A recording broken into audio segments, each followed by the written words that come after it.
তারেক রহমানের সামনে এক প্রকার তারেক রহমানের মুখের উপর বিএনপির সিনিয়র নেতাদেরকে সামনে বসিয়ে মির্জা ফখরুল পাশে বসা, মজলুম সাংবাদিক, সাহসী সাংবাদিক, সময়ের সেরা সাংবাদিক জনাব মাহমুদুর রহমান এক প্রকার চপেটাঘাত মেরেছেন তারেক রহমানের উপর। দর্শক, মাহমুদুর রহমানের একটা বক্তব্য জামাত শিবিরের লোকজন ব্যাপকভাবে শেয়ার করছে এবং প্রশংসা করছে যে তারেক রহমানের সামনে বসে সাহসী উচ্চারণ। কি সাহসী উচ্চারণ? যে আজকে আমি বক্তব্য দেব না, কয়েকজনের নাম বলে যাবো জাস্ট। কি নাম? সংগ্রাম সম্পাদক, সাবেক সংগ্রাম সম্পাদক, প্রবীণতম সম্পাদক ছিলেন তখন জনাব আবুল আসাদের উপর যে নির্যাতন, তখন যে পুরো মিডিয়া চুপ ছিল, সেই নামটা বলে গিয়েছেন। আরো কয়েকজনের নাম বলেছেন, বিশেষ করে আবুল আসাদ এবং রুহুল আমিন গাজীর নাম বলার কারণে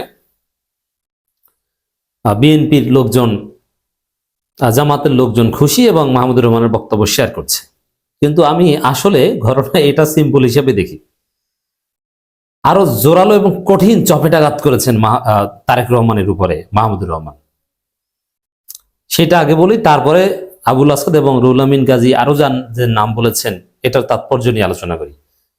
মাহমুদুর রহমান আসলে শুধু তারেক রহমানের গালে চপেটাঘাত করেননি, প্রথম হলো ডেইলি স্টার থেকে শুরু করে দালাল মিডিয়াগুলোর সামনে তাদেরকে পাশে বসিয়ে একদম জায়গা মতো ঔষধ দিয়ে দিয়েছেন, মলম দিয়ে দিয়েছেন।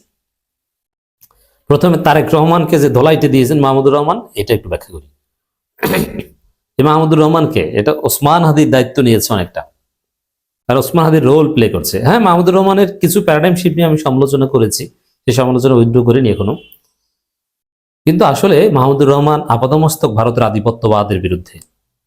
সেখানে বিএনপি তারেক রহমানের প্রতি একটু সফট কর্নার দেখালেও ভারতের আধিপত্যবাদের বিরোধিতার জায়গা থেকে মাহমুদুর রহমান কোনোদিন দূরে সরে যেতে পারেন না, তাকে বিশ্বাস করা যায়। তো দর্শক, তারেক রহমানকে মাহমুদুর রহমান সবার সামনে, ক্যামেরার সামনে, জাতির সামনে বুঝিয়ে দিয়েছেন, তারেক রহমান আপনি কিছু জানেন না। অতএব তারেক রহমান বিপ্লবের মাস্টার মাইন্ড, হাসিনা পতন আন্দোলন করেছে, অমুক তমুক না। মাহমুদুর রহমান তারেক রহমানকে স্পষ্ট বলেছেন। মাহমুদুর রহমান বক্তব্যের মধ্যে ব্যক্তিত্ব দেখেছেন। অন্যান্য চাটুঘর সাংবাদিকরা বলে যে মাননীয় চেয়ারম্যান, মাননীয় চেয়ারম্যান, মানে সেই মাননীয় প্রধানমন্ত্রী শেখ হাসিনাকে যেরকম তেল দিত মোজাম্মেল বাবুরা, ওই রকম তেল মারা মাননীয় চেয়ারম্যান, মাননীয় চেয়ারম্যান। যদি তারেক রহমান থামিয়ে দিয়েছেন যে মাননীয় চেয়ারম্যান বলবেন না, ইটস গুড সাইন। কিন্তু মাহমুদুর রহমান ওইসব কিছু বলে না। মাহমুদুর রহমান ফখরুল ইসলাম আলমগীর, ফখরুল ভাই, আলমগীর ভাই, তারেক রহমানকে একটা পরামর্শ দিতে চাই, ছোট ভাইয়ের মতো স্নেহ করে কথা বলছেন, এটা তার গায়রত। মাহমুদুর রহমান বলছেন যে তারেক রহমান আপনাকে একটা পরামর্শ দিতে চাই। শেখ মুজিবের সাথে তুলনা করেছেন। শেখ মুজিব 1971 সালে যুদ্ধের সাথে শেখ মুজিবের সম্পর্ক ছিল না, জানতেন না কিভাবে দেশে যুদ্ধ হয়েছে, কিভাবে কি ঘটেছে, তিনি জানার চেষ্টাও করেননি। দেশে আসার পর তাকে ভারত এবং তার কাছের লোকজন যা বুঝিয়েছে মনে করেছে ওইটি মুক্তিযুদ্ধ। তো এজন্য তিনি বাস্তবতা থেকে দূরে ছিলেন, যার ফলে পতন হয়েছে, টিকতে পারেনি। তো তারেক রহমান এখন ওই দিকে যাচ্ছে। বলছেন যে তারেক রহমান আপনি 17 বছর কি হয়েছে আপনি জানেন না, তা আপনার আশেপাশের লোক আপনাকে যা জানিয়েছে আপনি ওইটাই জানেন, ওইটাই বিশ্বাস করেছেন। ভালো হয়ে যান, সতর্ক হয়ে যান, নইলে বিপদ আছে। এটি মূল কথা মাহমুদুর রহমানের। তাহলে কথাটা কি দাঁড়ালো? যে 17 বছর কি ঘটেছে আপনি জানতেন না। তা এখান থেকে মাহমুদুর রহমানের বক্তব্য থেকে স্পষ্ট যে বাংলাদেশে হাসিনা পতন আন্দোলন, গণতান্ত্রিক আন্দোলন, জুলাই আন্দোলন, এগুলোতে তারেক রহমান আসলে ওইভাবে কোনো মুখ্য ভূমিকা নাই।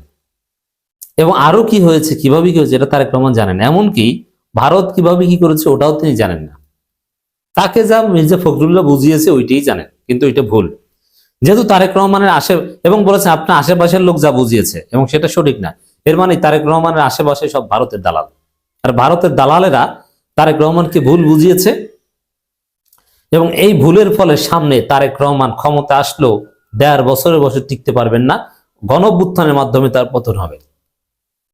এর চাইতে করুণ পরিণতি হতে পারে। অতএব তারেক রহমান কিছু জানেন না, এটা একটা চপেটাঘাত। আর আপনাকে ভুল বুঝাচ্ছে, এর মানে আপনি ভুলের মধ্যে আছেন, আপনার সামনে বিপদ। এই তিনটা হচ্ছে মাহমুদুর রহমানের বক্তব্যের কি পয়েন্টস, দ্যাটস ভেরি সিগনিফিকেন্ট। আমি বিশ্বাস করি তারেক রহমান একদিন বুঝবে যে মাহমুদুর রহমান কি বলেছিলেন। তখন ইতিহাসে এটা বিশ্লেষণ হবে যে একদিন একটা প্রোগ্রামে মাহমুদুর রহমান এভাবে তারেক রহমানকে মুখের উপর সতর্ক করেছিলেন, কিন্তু সেই সতর্কবার্তা নেননি। যে রহমানের ইতিহাস যদি পড়েন, শেখ মুজিবের ইতিহাস যদি পড়েন, এমনকি ওসমান আলীর ইতিহাস যদি পড়েন, এগুলো বলা হয় যে অমুকে তাকে সতর্ক করেছিল কিন্তু তিনি কানে দেননি। এটাও একদিন পড়বে বিএনপি যে মাহমুদুর রহমান তারেক রহমানকে সতর্ক করেছিল, আপনার আশেপাশে যারা আছে তাদের ব্যাপারে সতর্ক হন, আপনি কিছু জানেন না, আপনাকে ভুল বোঝানো হচ্ছে। গত 17 বছরের ইতিহাস আপনি জানেন না কিভাবে কি ঘটেছে, কারা দেশে সংগ্রাম করেছে, এটা জানেন না বলে আপনি আজকে হুজুরদের মৌলবাদী বলছেন, আপনি দক্ষিণ পন্থার বা ইসলামপন্থীদের উগ্রবাদী বলছেন, আপনি বামপন্থী ভারতপন্থী রাজনীতি করছেন, আপনি জানেন না বলে। আপনি জনগণের পালসের বিরুদ্ধে রাজনীতি করছেন, আপনার ধ্বংস, আপনার পতন অনিবার্য। এটা একদিন ইতিহাসে স্টাডি হবে, বিএনপির ইতিহাসে।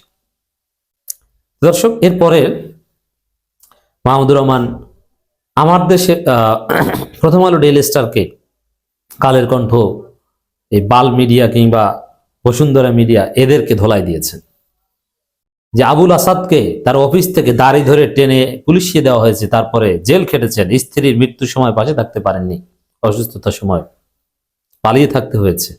এই যে ভয়ানক নির্যাতন, এই বিষয়ে বাংলাদেশের মিডিয়াগুলো, দালাল মিডিয়াগুলো কিচ্ছু বলেনি, অথচ তারা বলতে পারত।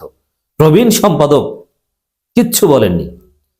তো এইভাবে এইরকম একটা প্ল্যাটফর্মে দাঁড়িয়ে মাহমুদুর রহমান আবুল আসাদের কথা বলেছেন, রুহুল আমিন গাজীর কথা বলেছেন, শফিক রেহমানের কথা বলেছেন, কনক সরোয়ারের কথা বলেছেন।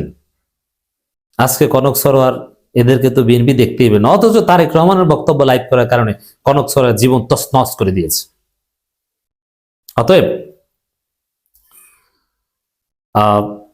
আজকে তারেক রহমান মাহমুদুর রহমানের এই বক্তব্য থেকে যদি শিক্ষা না নেন এবং উপলব্ধি না করেন যে আমি মুসলিমদের জন্য কি করেছি, এবং স্পষ্টভাবে সতর্ক করেছেন, এই বিতর্কিত মিডিয়াগুলো যারা এই ভূমিকা পালন করেছে, যারা সাংবাদিকদের উপর জুলুম দেখেও না দেখার ভান করেছে, মুখে কুলু পেটেছিল, আজকে তাদের কথা বিশ্বাস করেন তারেক রহমান।